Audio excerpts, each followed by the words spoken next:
Yep. On the new one. So the helix is back in that.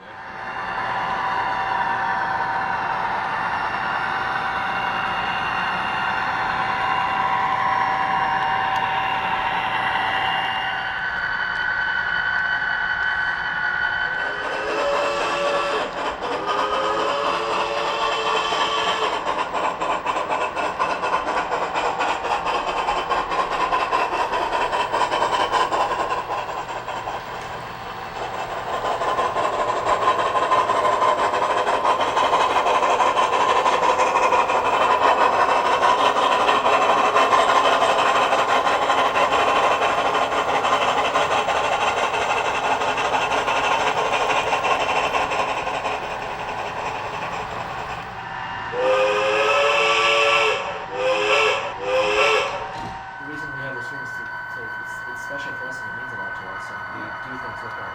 So It was dedicated to a professor who was the teacher advisor.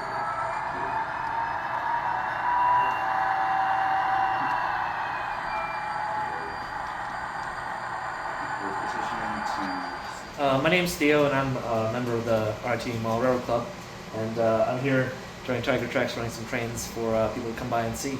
We've always done this for our shows, so it's pretty cool when people come by and take a look at our trains and appreciate them. So For sure. Alright. How long have you been a member of the club? So I've been a member of the club ever since I arrived here about 2022. So I'm a senior now, so that's 4 years. That's on my 4th year of being a member, and I've seen the whole spectrum of changes on this layout from our original. Because the thing is, the original layout got torn down in 2012 to build this iteration, and we've been working on this version since 2012. Except the question is this the version 2 or version 3? Because version 2 we were building it up until 2023. We had a whole peninsula in the center. You can see the tape marks on the floor still. So we had to tear that out due to a fire code. Not enough egress or something? Yeah, it's not enough egress. And the thing is that that honestly should have been caught right at the beginning when we were building in 2012. But it was a reasonable request, and we did our best to address it by removing the entire peninsula. So that meant a radical redesign of the whole layout. So I guess it's version 2.5 now. So so this is this whole area will be Rochester. So do you have any footage of the yard? Yeah, real quick. I got a little video, so. Yeah. Oh, what is happening here? Jeez Louise. But this is Norton Street Yard, which is a fictional yard, which would be around on the east side of the Genesee River in downtown Rochester. So this would be the downtown Rochester yard of the R&IT. So this club got started in 1996, and that's the era that we've continued modeling for the past 30 years.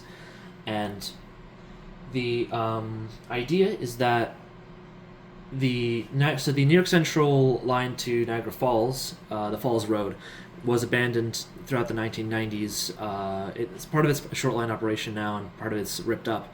But the whole idea with the R&IT Railroad is that what if a short line took over the whole route from Niagara Falls to Rochester and operated it as a short line?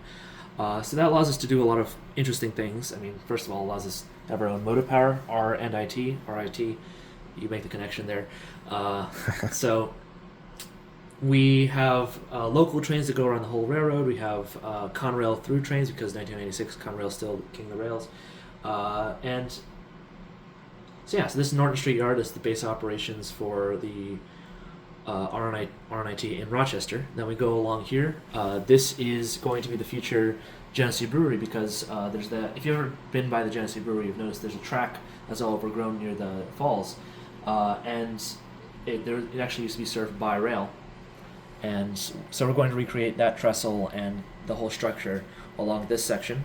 And of course, if you're going near the Genesee Brewery, eventually you come to High Falls. So eventually we're going to have, this corner is going to be our model of High Falls, which we actually had in the original layout back in 1996. But when it was torn down in 2012, we moved around a couple times and we settled on it being here. And this whole scene will be Rochester, so in the back we'll have the Amtrak station, in the front we'll have Brown Street, and the viaduct as it goes west out of Rochester. So in the new in the old iteration, that all happened here, and then the rest of the Falls Road was this interior section of the peninsula. But in the new one, we decided to use the helix to extend our operations to a lower level. So the new sections of the Falls Road will be along the lower level. So Albion, New York, and Brockport and Lockport are our main scenes. So this is going to be Albion, New York. There's a track plan right there. There's some more images right here of what the future of it could look like. Cool. Yep. And then I believe we're deciding whether we want to include Brockport, but we definitely want to include the Lockport upside down bridge right here, which we actually have a model of, and you can get some B-roll of that. It's up there on the top shelf. So these are more towns that are along the canal? Yes. Cool. Yep. And of course, back in, I believe the Falls Road first was completed around 1850. It was started to be later around 1840. But yeah, this parallel to the canal because major shipping is already established, which is cool. Niagara Falls is the other base for the RIT because if you've ever been to Niagara Falls, the old Amtrak station is where the Lehigh Valley Yard used to be, and the New York Central Yard was right across from it. They're right next to each other. So the Lehigh Valley Yard has been abandoned since Conrail in the 1970s. But we, in our fictional railroading or freelance, we decided to have the Lehigh Valley section of the yard be a separate part. And what if it's operational and restored? And so this would be a major crew change point. This would be the place where possibly the Lockport local would originate because we want to have some industries in there. This would be also where the Niagara Falls Junction Railroad, the Niagara Junction Railway interchanges. And so that's the final part of the puzzle. Is this module is the Niagara Junction Railway, which served some chemical plants in Niagara Falls, and it got absorbed into Conrail, but in our freelance it's separate just because we want to have some interesting motive power. So originally it was electrified, as you can see. So yeah, we're modeling Occidental Chemical, which is one of the chemical plants it served, and we're modeling the Niagara Junction engine house, complete with a pit, to display locomotives and have a cool scene. So one of the cool things with this module is that it's actually completely mobile. You can see we've got feet here, and it actually unplugs from the rest of the layout. Oh, okay. So we can take it on the road and on tour. We actually had it up in the lobby earlier to promote our club and the train show, and we also bring it to club fairs and events to promote the show. So RIT wants to have us have our room in there, right? The thing is that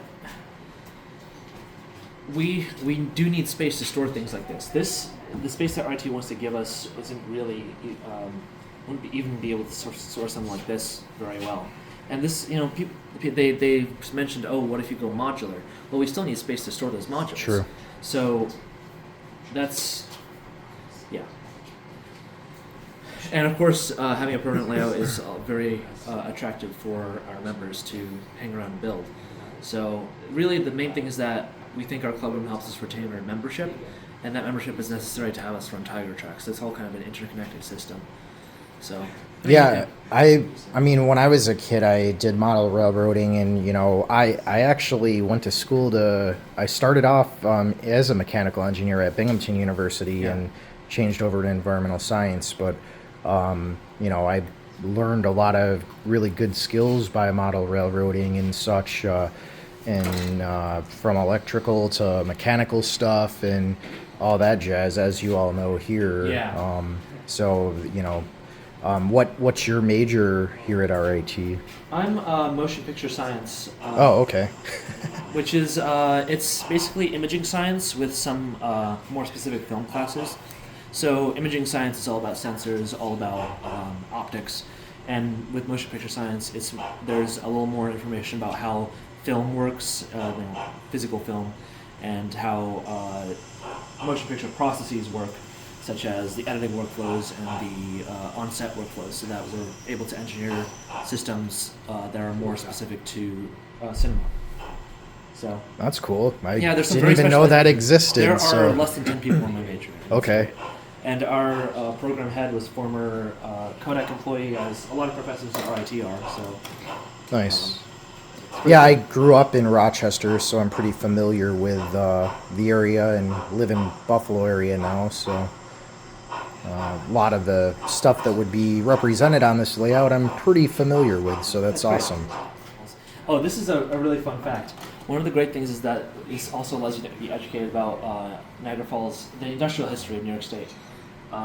This track on our little panel is labeled as asbestos because Occidental Chemical, up until 2021, received regular shipments of powdered asbestos to be used in their chemical processes. There's a whole history behind that. It's very sordid. There's a lot of lawsuits regarding it and mesothelioma. And the whole reason that they got an exemption in the 1980s, back when the first asbestos regulations were being implemented, was because they claimed the process wouldn't be possible because the process was developed in the 1920s, I believe. They said it wouldn't be economical without asbestos, and they also had a whole agreement with the government to have it be a certified STAR site, so they wouldn't have to get inspections as often. That basically was a corporate promise to be very stringent in the regulations and handling of asbestos.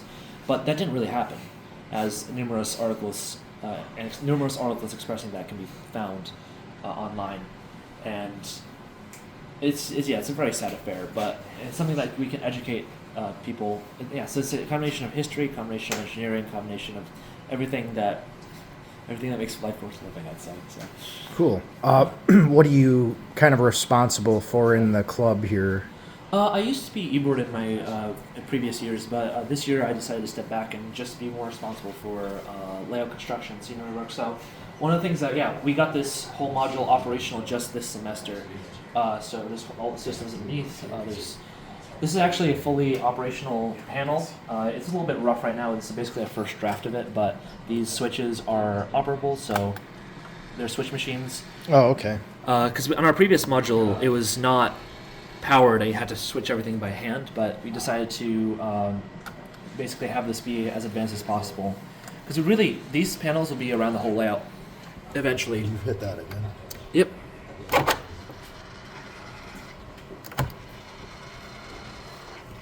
Because currently we control all the switches with power cabs, but this will be able to be operated with this panel.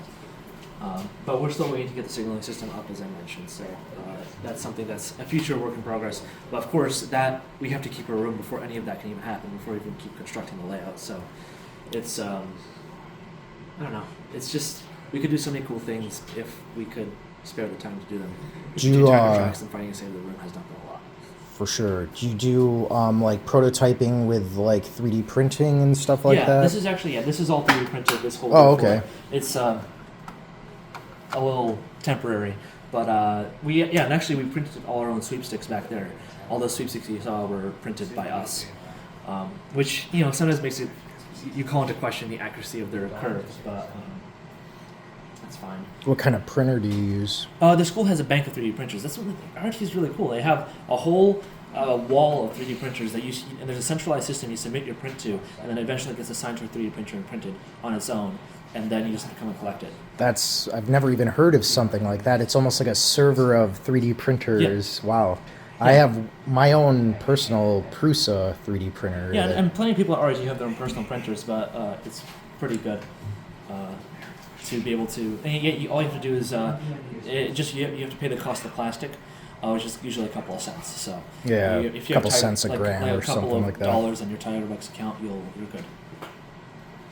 Nice. Yeah. What are your plans after school?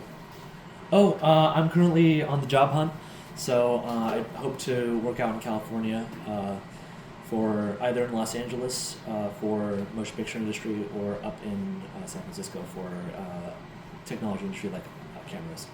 So. Cool. Nice. Is there anything else you want to share about the club or anything like that? At the club, I just wanted to say that the club. I feel like the club is a great opportunity for like-minded people to come together and just learn about so many things that they wouldn't even consider learning about. I know a little bit of electronics because I messed around with cameras, but I never would have considered to learn about signaling or railroad operation rules or any of that, or even I don't know if I would have been 3D printing as much if I wasn't part of this club. And also, honestly, being a part of a club helps you learn about management and organization, I feel, more than any business school could, because you learn what to do and what not to do in relation to dealing with upper management. And that sounds boring, but in your job, if you've experienced this before in a club, you know exactly what to do if any problems come up. So I'd say even beyond engineering, being part of the club lets you know how to work with people. So. For sure. Well, thanks for showing me around, and thanks for talking to me. And I wish you the best of luck after school, and same to the club. So. Yeah, no, we need it. So. All right. Thank you. Okay, this is good to just be going in the background.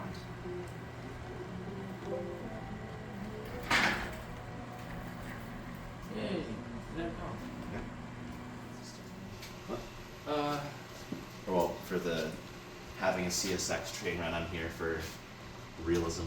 Yeah, I mean, there's like things. Is there any other people down here where this train broke for some reason? Because I know like basic what is where, and like we're trying to be historically accurate, but the finer details I'm not so. Conscious for this reason. I can run down and pick up the intermodal. Okay, I can stay up here.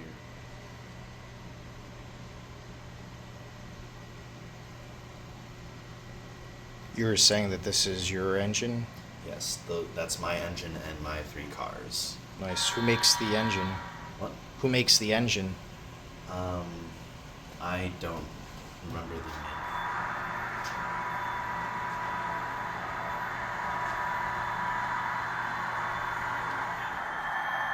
Close. Be special without good reason.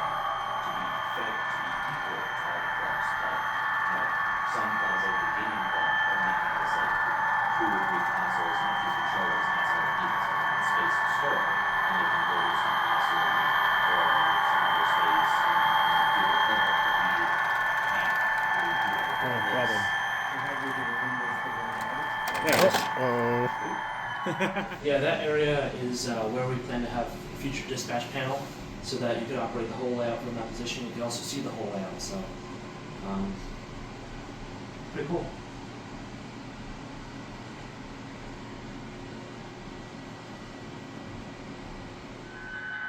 Sorry? Is this part of a coupler Yes. here? Yeah. It's some of the random stuff we've collected over the years.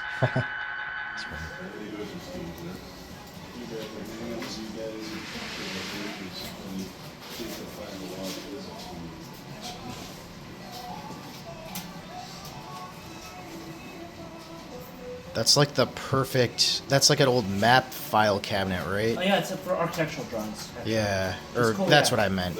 Yeah, that's like perfect for HO scale trains. Yeah, no, I would have never it's the right thought. thickness and the right everything. Yeah, that's awesome. Yeah, it's wonderful.